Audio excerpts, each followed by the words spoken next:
শুধুমাত্র একটি সেটিং যদি আপনাদের ফোনে আপনারা করে রাখেন, তারপরে WhatsApp এ যদি আপনার কোনো বন্ধুর সাথে আপনার কথা বলেন, দুপাশের কথা সহ কল রেকর্ড করতে পারবেন খুবই সহজে। তো চলুন কিভাবে WhatsApp এ কল রেকর্ড করতে পারবেন আমি আপনাদেরকে দেখিয়ে দিতেছি।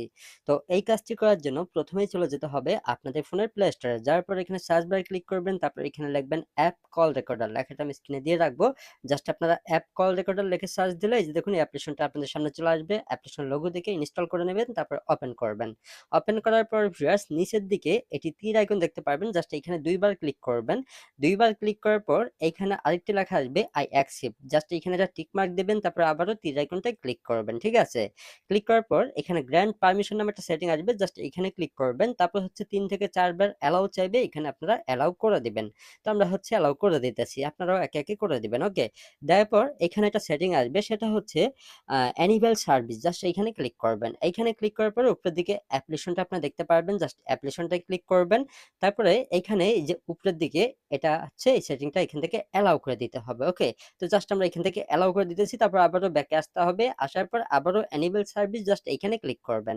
ক্লিক করার পর আবারও সেই অ্যাপ্লিকেশন নামটা একটু নিচের দিকে দেখতে পারবেন, জাস্ট অ্যাপ্লিকেশনটায় ক্লিক করবেন। তারপর এখান থেকে সেটিংটাও আপনারা অ্যালাউ করে দিবেন। তারপর জাস্ট আবার ব্যাকে আসবেন। আসার পর এখানে স্কিপ লেখা থাকবে, জাস্ট এইখানে আপনারা ক্লিক করবেন। এইখানে ক্লিক করার পরে ভিউয়ার্স আপনাদের কাজ শেষ। এখানে যদি অ্যালাউ চাই অ্যালাউ করে দিবেন।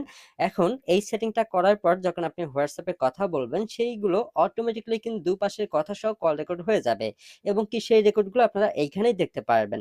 এখানে দেখেন আমরা কিন্তু সেটিংটা করার পর এখনো কারোর সাথে কথা বলি নাই WhatsApp এ, যার কারণে এখানে দেখাইতেছে নো কল রেকর্ড। আপনি যখন এই সেটিংটা করার পর যদি কোনো বন্ধুর সাথে WhatsApp এ কথা বলেন, সেইগুলো কিন্তু অটোমেটিক্যালি রেকর্ড হয়ে যাবে। তারপর যখন কিনা আপনারা হচ্ছে আবারও অ্যাপ্লিকেশনটা ওপেন করবেন, অ্যাপ্লিকেশনটা ওপেন করলেই এই যে এখানে নো কল রেকর্ড যেখানে দেখাইতেছে, এখানে কিন্তু এই লেখাটা দেখাবে না। আপনি যে বন্ধুর সাথে কথা বলেছেন সেই রেকর্ডগুলো কিন্তু এইখানে দেখাবে। ঠিক আছে, তো আশা করি আপনারা বুঝতে পারছেন যে WhatsApp এ কিভাবে কল রেকর্ড করতে পারবেন। সো এই ছিল ভিডিও।